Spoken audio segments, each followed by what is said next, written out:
Hello everyone, good morning standard 2।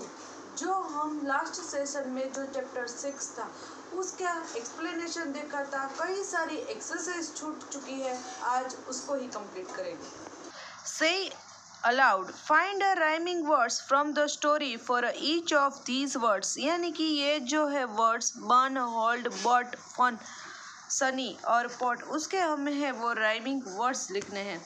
बन का होगा sun, hold, cold, bot, cot, fun, man, sunny, funny, pot, hot. तो ये हुए rhyming words, bun, sun, hold, cold, bot, cot, fan, man, sunny, funny और pot, hot. Here are some doing words in the story। देखो, walking, smiling, blowing, pulling। Find 3 more doing words in the story that end in ing and then write them here। यानी कि हमें ऐसे words लिखने हैं, ऐसे spelling लिखने हैं जिसके पीछे ing हो, इसी की तरह, इस वॉकिंग की तरह। तो हम फर्स्ट लिखेंगे पफिंग, ये भी कह सकते हैं puffing, shining, wiping. Puffing, shining और विपिंग। नेक्स्ट है choose the right word from the box below and fill in the blanks. यहाँ हमें जो ब्लैंक्स है उसको हमें फिल करना है with the above help box, यानी कि इस हेल्प बॉक्स की मदद से। One day the wind and the sun had a competition। They wanted to make a take off his coat। First the wind blew hard, second आएगा blew hard। The man pulled his coat tightly round himself। Then the sun started shining hard। The man felt hot and he took his coat। तो यहाँ blank हमने wanted, second में blue, third pull, fourth में felt, फिर started, यहाँ सन started shining और जो last है उसमें आएगा ही टुक। तो यहाँ हमारी ये एक्सरसाइज कंप्लीट होती है। Look at this pairs of words with opposite meaning. यानी कि ये जो वर्ड्स है उसके हमें अब ऑपोजिट मीनिंग लिखने हैं। जैसे देखो, हॉट का कोल्ड, बिग का स्माइल, स्ट्रॉन्ग का वीक और स्ट्रॉन्ग का वीक, बिग का small. Now right the opposite of. अब हमें यहाँ जो वर्ड्स है ये गुड, हार्ड, टॉल, ब्लैक, उसके हमें ऑपोजिट वर्ड्स लिखने हैं। गुड का बैड, हार्ड का सॉफ्ट, टॉल यानी कि टॉल का होगा शॉर्ट, हार्ड का सॉफ्ट और ब्लैक का वाइट। तो ये हुए ऑपोजिट वर्ड्स। अब है क्रोस्ड फन।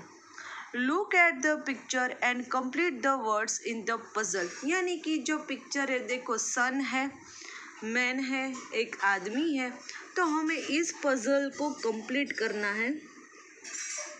तो देखो हमें इस पजल को कंप्लीट करना है। तो यहाँ देखो ओ ए है, तो हम यहाँ लिखेंगे COAT, कॉट। तो ये पजल कंप्लीट हुई। उसी तरह हमें है दूसरी पजल करनी है। फिर देखो यहाँ है, तो यहाँ हमने लिखा COAT, कॉट। यहाँ हम लिखेंगे MAN, इसके लिए होगा मैन। और जो थर्ड वर्ड है जो, यहाँ हम लिखेंगे T, COATMAN। फिर देखो तीसरी पजल है वो हमें कहा, तो यहाँ WIND यानी कि विंड। और यहाँ देखो SUN, यहाँ हम लिखेंगे I और यहाँ लिखेंगे D, इसके लिए विंड। और SUN सन यानी कि सूर्य। फिर देखो team time, act out the play. यहाँ आपको एक प्ले यानी कि ड्रामा परफॉर्म करना है। The wind and the sun, जिसका नाम है the wind and the sun. In a class, आपको क्लास में इस चैप्टर की तरह एक लड़का सन बने, दूसरा कोई विंड, उसी तरह। Make a paper mask for the sun and the wind using a coloured chart paper. फिर जो ड्रामा परफॉर्म करते हैं उसको ऐसे चार्ट पेपर है वो पहनना है, पेपर का बुना हुआ, यानी कि सन का मास्क, सन जैसा। Everybody can take a turns to be the wind, the sun or the man. Now write two sentence about the mask. अब हम इस सन और विंड के जो हम मास्क बनाए ड्रामा में पहनते हैं ना, मुखौटा, उसी की तरह आदमी दिखता है उसका चेहरा। तो यहाँ हम लिखेंगे first, the sun mark is a bright yellow in colour. तो आप जो सन का मास होगा वो ब्राइट येलो कलर का होगा। And second, it is a round in a shape, फिर उसका शेप राउंड होगा। And thin triangles around his borders and representing sun rays, और जो साइड में जो तीन ट्राइंगल होंगे ट्राइंगल वो रिप्रेजेंट करेंगे सूर्य किरण को। तो ये थे 2 sentence. Let's read and answer. A big wind, यहाँ हमें इस छोटी सी राइम में जैसा है उसको हमें देखिए, ये जो राइट रॉन्ग है उसको फिलअप करना है। A big wind is blowing, look the leaves are flying. देखो यहाँ ज़्यादा हवा चलने की वजह से इसके जो पत्ते हैं वो बहुत ही उड़ रहे हैं और सूखे हो चुके हैं। The wind can blow trees down, it can blow houses down, यानी कि हवा जब चलती है तो इस ट्री के जो पत्ते होते हैं वो गिर जाते हैं, और कहीं कहीं घर जो कमज़ोर होते हैं मकान, उसको भी नुकसान पहुंचता है। My house is old, will it come down. फिर यहाँ देखो क्या कहा कि मेरा घर है, मेरा जो मकान है वो पुराना है, क्या वो गिर जाएगा, jैसा मैंने आगे कहा। तो ये थे एक बिग विंड के ऊपर छोटी सी राइम। अब यहाँ देखना है हमें, आर दिस सेंटेंस राइट और रॉन्ग। यहाँ हमें इस सेंटेंस को यहाँ जो बॉक्स है वहाँ राइट और रॉन्ग लिखना है। फर्स्ट देखो, the wind can blow down houses, तो of course right if the house is old. The wind can blow down a field, तो यहाँ आएगा wrong. Third, the wind can blow a child, wrong, उससे बच्चा नहीं गिरता। The wind can blow down a tree, वो पेड़ों को हवा है वो पेड़ों तो गिरा देती है, इसलिए राइट। यहाँ थर्ड है, उसका मीनिंग हुआ क्या हवा है वो बच्चे को नुकसान पहुँचाती है ऐसा, तो यहाँ होगा रॉन्ग। अब है fifth, the wind can blow down a river, तो रॉन्ग, हवा है वो कोई नदी को गिरा नहीं सकती। तो यहाँ है एक्सरसाइज कंप्लीट होती है, एज वेल एज हमारा चैप्टर भी 6th कंप्लीट होता है। इस चैप्टर की PDF मिल जाएंगी। अब हम देखेंगे चैप्टर 7, यूनिट 4 है, चैप्टर है 7। Let's recite this poem. ये पोयम है, पोयम बहुत ही छोटी है, वो हमें क्लियरली दिखाई देता है। देखो, रेन, रेन यानी कि बारिश, वर्षा क्या है। The rain is a shining all around, it fall on field and tree. का फर्स्ट 2 लाइन का मीनिंग है कि बारिश है वो सब जगह गिरती है। It falls on field and tree, वो मैदान पर भी गिरती है और पेड़ पर भी। It rains on the umbrella here and on the ships at sea. तो देखो फिर क्या कहा, It rains on the umbrellas here and on the ships at sea. फिर कहता है कि जो बारिश होती है, जो अम्ब्रेला यानी कि जो छाता है यहाँ, उसको भी भिगा देती है। देखो ये अम्ब्रेला का पिक्चर है, ये लड़की ने भी छाता पकड़ा है और वो गीला हो चुका है। And on the ships at sea, यानी कि जो जहाज होते हैं सी बैंक पर, उसको भी बहुत। It rains on the umbrellas here and on the ships at sea. जैसा मैंने कहा इस 2 लाइन का मीनिंग। तो ये 4 लाइन की बहुत ही छोटी सी पोयम है कि पहले बताया कि जब बारिश होती है तो बारिश सभी जगह होती है, वो मैदान पर भी गिरती है और पेड़ पर भी, गार्डन में भी, सब जगह। It rains on the umbrellas here and on the ships at sea, यानी कि अम्ब्रेला को छाता है वो भी भीग जाता है। It rains on the umbrellas here and on the ships at sea. यानी कि जो छाता होता है वो उसको भी भिगा देता है। हमें पता है कि हम बारिश से बचने के लिए छाता है वो इस्तेमाल करते हैं।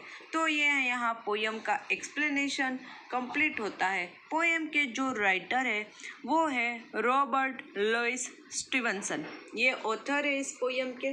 पोयम बहुत ही छोटी है। अब देखते हैं न्यू वर्ड्स। फील्ड यानी कि मैदान, अम्ब्रेलास यानी कि छाता, शिप्स यानी कि जहाज। एक्सरसाइज है reading is fun, where does the rain fall. तो यहाँ हम लिखेंगे the rain fall on the field and tree. वर्षा कहाँ गिरती है? तो फील्ड और ट्री पर। What do people use when it rains. तो जो लोग होते हैं वो क्या करते हैं इस बारिश से बचने के लिए? तो सिंपल है, the people use rain coat और अम्ब्रेला व्हेन इट रेन्स। फिर है let's talk. What do you do on a rainy day? आप क्या करते हो रेनी डेज में? तो हम ये कह सकते हैं कि we have enjoyed the rain। फिर हम ये भी कह सकते हैं कि हम खेलते हैं, बच्चे हैं वो उसमें नाव बनाते हैं। तो रेनी डेज में ये सब करते हैं। How do you keep yourself dry in the rain? फिर आप क्या करते हो? How do you keep yourself dry in rain? तो simply we wear the raincoat. Do you like to play in water? क्या आपको पानी में खेलना अच्छा लगता है? तो yes, I like to play in water. Say what things live in water. तो वाटर में क्या रहता है? तो वाटर में तो कई सारे इंसेक्ट्स होते हैं, फिर स्नैक्स होते हैं, छोटे छोटे इंसेक्ट्स होते हैं।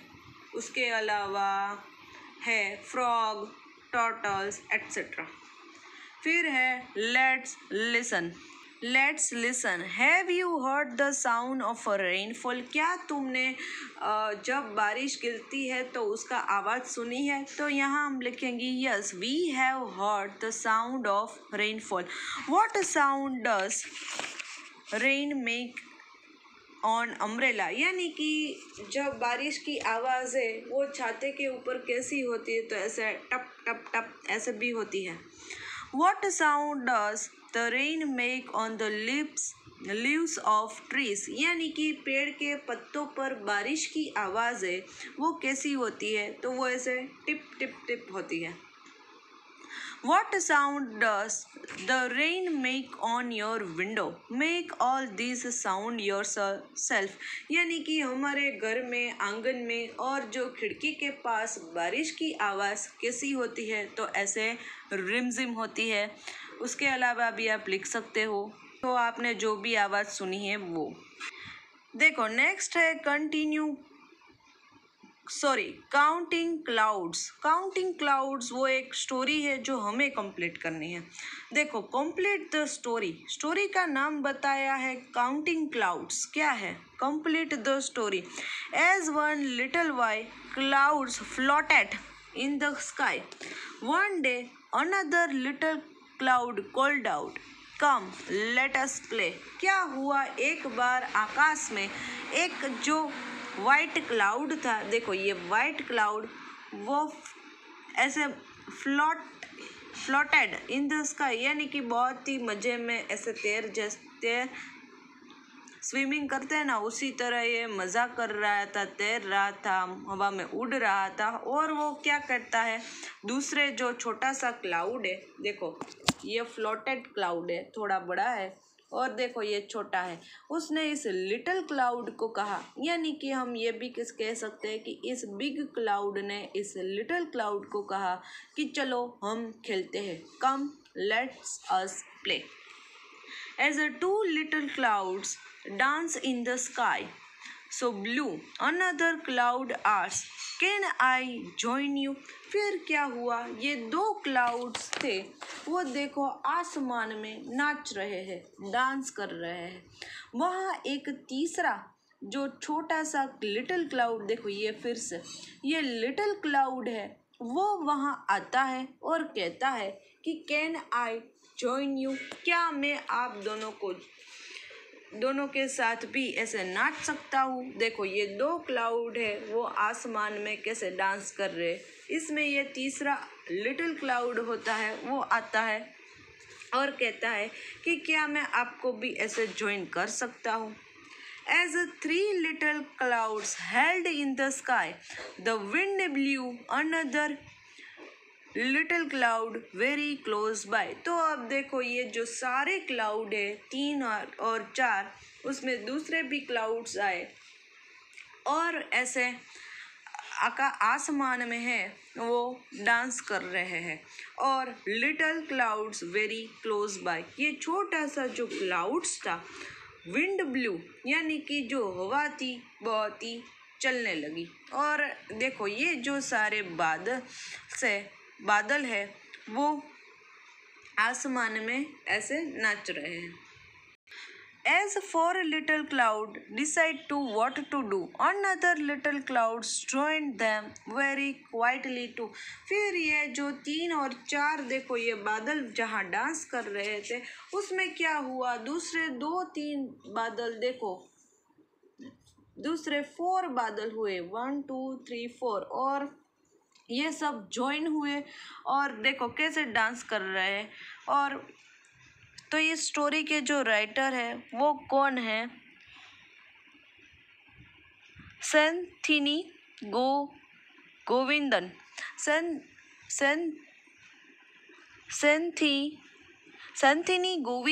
सेंथिनी गोविंदन है जो इस स्टोरी के राइटर है। हमें क्या करना है कि हमें 4 तक बताया कि पहले 2 क्लाउड डांस कर रहे थे, फिर उसमें तीसरा क्लाउड ज्वाइन हुआ, बाद में 4th क्लाउड ज्वाइन हुआ। हमें यहाँ लिखना है now right what the 5th and 6th clouds did. हमको भी यही लिखना है कि यहाँ जो 5th और जो 6th क्लाउड थे उसने क्या कहा होगा जब वो ज्वाइन हुए होंगे इस 4 क्लाउड के साथ। तो देखो आप भी थोड़ा सोचना, स्टोरी भी सिंपल है, अदरवाइज नहीं पता तो मैं नेक्स्ट सेशन में इस स्टोरी को कंप्लीट कर दूंगी। आज के लिए इतना ही, नेक्स्ट सेशन में हम आगे की एक्सरसाइज है उसको डिस्कस करेंगे। So till then have a nice day to all.